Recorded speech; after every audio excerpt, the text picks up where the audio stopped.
Well, we're back on the Kris XL40 here, and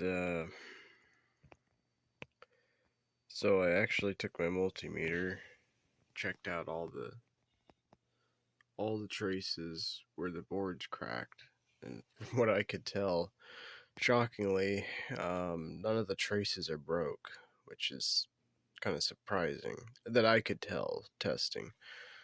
Um, so, um, which is I'm surprised that not one of them is broke. Now there could be a bad connection on one possibly, but actually I hooked the radio back up to power, and it's actually receiving now. So I'm not sure because I did press on the board from the other side, but I also messed with these switches too. So I noticed this one. Let me find the other half of the faceplate. Here it is. The external internal speaker switch. Um, it's kind of like cutting out a little bit where it's not always working. I kind of wiggled it back and forth, so I'm thinking that could have been dirty. That could have been part of my issue why it wasn't working. But I mean, the cracked board is definitely an issue, but um, it is receiving.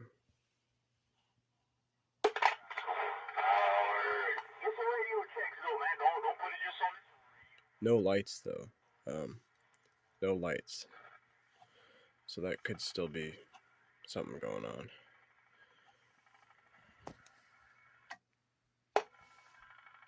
Wrecking ball while you're breaking on through to the other side. Good morning to you, Wrecking Ball 396 Radio Station, Tennessee. I got down. Oh boy, 1-800, he had modded it all up.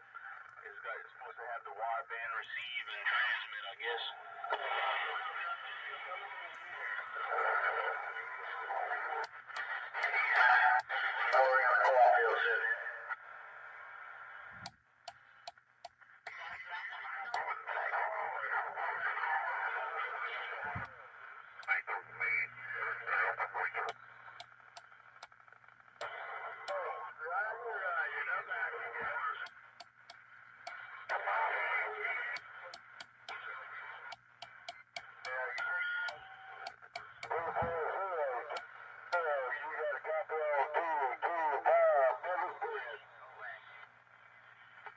How are you, co-op,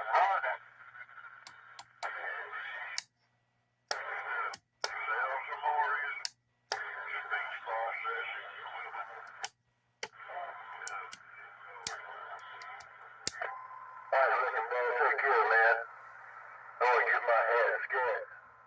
I'm moving around mode, trying to pin my ears back over here in the tin. So it does transmit, but no modulation that I could tell.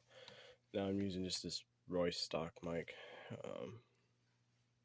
It seems to work, but whether or not it's actually wired correctly, I'm not sure. For it to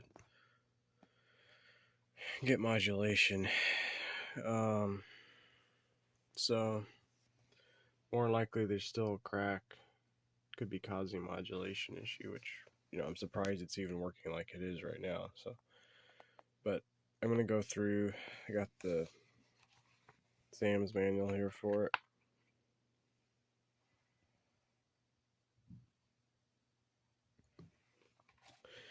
Schematic. I'm gonna check all the voltages, all the main power supply, main voltages, and try to figure out why the lights don't work. They could either be burned out or possible the circuit is broke somewhere if they're both out, but unless they just both happen to be burned out, I don't know. So we're gonna dig into this a little bit deeper here, see what we can find. Well, so what we have right now is it's got receive, transmit, but really low modulation. So I tried a couple microphones on it. Second microphone seemed to make a little more. I could hear my voice in the radio a little bit better, but it's still really weak. So that's going to be the next thing I'm going to have to figure out on this. Not sure how soon I'm going to dive into that, as I'm not even positive I could figure it out. But I don't know what was going on before, whether it was just the switches were dirty or what was going on. But it does have receive now. Kind of mysteriously started working. And honestly, the receive's pretty good on it. I would say it's actually working like it should. I like the squelch on it. It's got a really quiet squelch. So I think it's a really nice radio when it's all working. And the lights. So the lights are just burned out. I checked the circuit and all the wires going up to the bulbs, and that's all fine. It's got voltage. So in fact, I actually pulled out one of the bulb for the meter, and it's burned out. I checked it with the meter, and it's bad. So no lights, was just from the bulbs being bad. So well, I guess until the next part, I attempt to figure out why the modulation is low.